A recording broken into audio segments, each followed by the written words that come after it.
Good morning, Shane here, Cambacho Project Farm. I'm just driving down the paddock to do a little job, and look, I've driven past a really good example of successional process.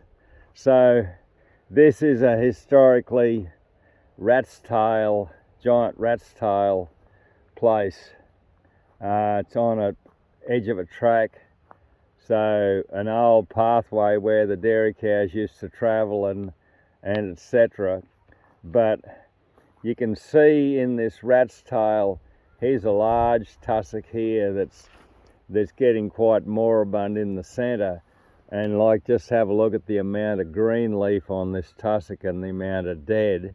But look at the yellowing in the leaf and the dead leaves. You know, here's younger plants that have been stimulated by the slasher, but they're also showing this yellowing in the leaf, and this is the bloody virus. This is the virus, you know, and it's right through here. There's probably 50% of a lot of these tussocks is cactus. It's on the way out. So I'm pretty excited. I think the rat's tail has done what it came here to do, and we've shifted the state of the soils here. And look at what's in the background here. Like, this is the rat's tail is being overshadowed by Angelton grass. So we've had this massive explosion here in the last years of Angelton grass. But it's, you know, it's to me, it's showing absolute bloody dominance. It's another monoculture, so what? At least it's not on the weed list. And I think we can manage this absolute biomass that this Angelton grass puts up. And it's a lot more productive species than the rat's tail. But yeah, this is awesome. I just look at the colour. What's going on here? Look at the green in the Angelton. Look at the yellow in the rat's tail. So this is part of, I guess, the thing of observing what's going on. And as we say in natural sequence farming, let all plants grow. Like, all the plants have a role in the system. Some of them are repair plants that come in to patch up these bloody hard-ass high traffic areas, or, you know, areas that had the fertility and the water drained out of them. And what's happened above this here, I've got an old soil con drain. It's been blocked up and turned into chain of ponds. We've also got a contour just below that chain of ponds.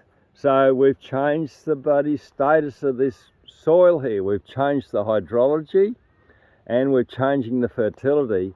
And so we're now getting a change of species. Isn't that bloody awesome? I love it. I just love it. Love seeing these changes in the landscape. And it's kind of like it's nowhere near as rapid as you'll get with glyphosate. You come in and spray the weeds. You know, the kill method of agriculture. But man, this is the long-term fix.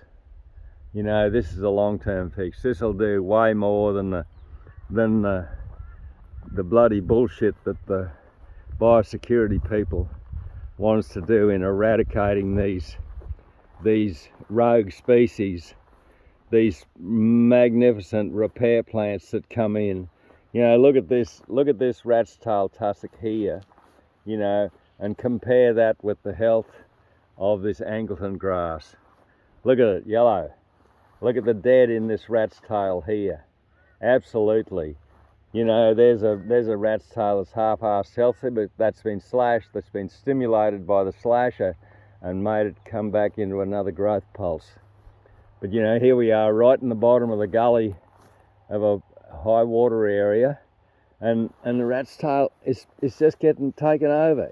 The bloody Angelton's marching in and feeding on the fertility that the rat's tail's been part of creating, you know. And the rat's tail has come in here,